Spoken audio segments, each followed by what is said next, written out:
With mortgage rates creeping back up this week, a growing number of homeowners are expected to fix up their homes this year instead of shopping for a new one. 90s real estate expert Lane Lyon joins us this morning with some of the top value-adding home improvements to talk about. Lane is also a realtor and a managing broker at Coldwell Banker. Lane, thanks for being with us. Well, Jordan, thanks for having me here. A lot of people thinking about those spring projects. Yeah, absolutely. Happy Valentine's Day, by the way. Well, thank you. Same to you. You've got some work to do, I understand. Got a lot of work to do. Okay, people like myself planning on kind of staying in their homes for a good while. There are some repairs that probably should be considered that can really add value to them. Absolutely, 100%. You know, it's estimated that Americans spent $485 billion on home renovations last year.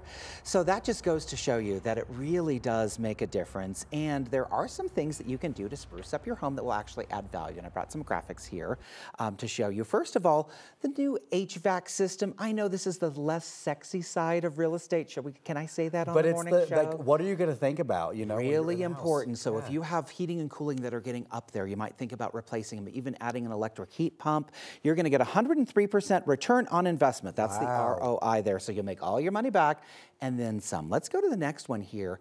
Also a good idea, a new garage door, Jordan. Okay. People don't normally think about this, but if you spend about $4,000 on that new garage door, you're going to get 102% return on investment. So that's also a good call as you are making improvements. I have a question about that. When you say a new garage door, are you talking like it could almost be identical, it's just a newer one, or are we talking a style, or what are we? Well, you can go as crazy as you want, but at the very least, just replace with something new. Okay.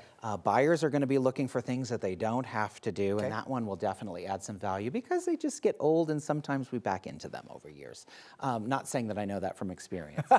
Next one here that I want to show you also that will help. This is called curb appeal. We know this is big here in Colorado. Buyers will pay more for your home with good curb appeal. And in fact, remodeling experts say if you spend $10,000 on 300 square feet of stone veneer, see the difference between the two houses there, you will actually add value to your home, 102% return on investment. There are a lot of curb appeal ideas that you can do, so start thinking about those spring projects. They do make a difference and you will get most of your money back. Let's talk about one more. If you need something a little bit more exciting, how about that mid-level kitchen refresh? Yes. This speaks directly to you. Directly to me, to my soul. Oh my goodness, you could spend about $25,000 doing a mid-level kitchen refresh. You'll get 85% return on investment. It is true what they say, kitchens and baths sell homes. You know what your friend Lane says, kitchens are for looking, not necessarily cooking. It's almost more communal space in our house. Like that's why we're putting so much more money into it. Cabinets are more like furniture these days, so the more money you put in there,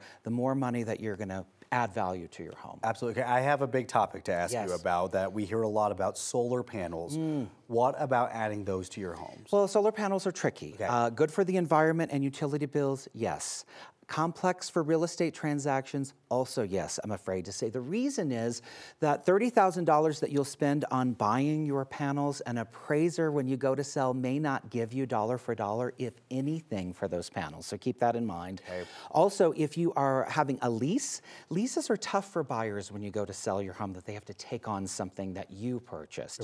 So do your homework. I'm not saying good or bad. There are definitely some advantages, but make sure you're asking a lot of questions. I want to put you on the spot just really quickly. If there's any updates that you can make to your home that will last for a good long time, like anything that isn't going to be out of style in a few years, or that we know has a good shelf life. Well, I would say definitely make sure that you have good paint and carpet at all times in your home. Now, I realize that trends go, we have wear and tear, but if you're doing that at least once every 10 years, you're good to go. With those two things, your house is going to continue to hold its value, and that's really important when you go to sell, because the more work you have to do down the road, it can be expensive. Yeah, absolutely. And if you keep your house up to date, when you do come to want to sell, you're ready to go. Well, there you go. And there are people out there who like to do their projects, so I would start with those things.